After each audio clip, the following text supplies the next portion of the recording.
সম্মানিত গায়েস, এই যে এটা দেখে মনে হচ্ছে যে আফ্রিকার মানচিত্র। না না, এটা আফ্রিকার মানচিত্র না, এটা হচ্ছে সৌদি আরবের পরোটা।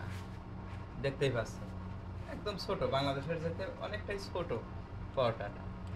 তবে সকালবেলা এই পরোটাটাই হচ্ছে সৌদি আরবের যারা প্রবাসী আছে বা আমাদের মতো যারা আছেন উমরা করতে আসেন, তাদের কিন্তু মেইন হাতিয়ার হচ্ছে এই পরোটাটা। পরোটার সঙ্গে আছে ডাউল আছে, আর এখানে হালকা মিষ্টি জাতীয় দ্রব্য আছে, খেতে অনেকটা সুস্বাদু। দেখি জুয়েল ভাইয়ের দিকে ধরো একটু, ভাই কেমন লাগে আপনার এই পরোটাগুলা? খুব ভালো। খুব ভালো না? এটা কয় রিয়াল করে? 2 রিয়াল। মাত্র 2 রিয়াল করে না? একটা খাওয়াতে আসলে মনে হয় যে অনেক কঠিন হয়ে যায়। তবে গাইস আমি পারি, আমার জন্য সমস্যা হয় না।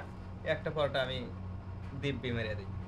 কিন্তু আর যে আছে যে একটা, দুইটা, তিনটে, এই একটা চারটে, এই চারজন যে আছে এরা দেখবেন যে এক কানি খায়া আম্মাই কিচ্ছু করার নেই, দিবেনি খেলে আমাকে বিলে করা।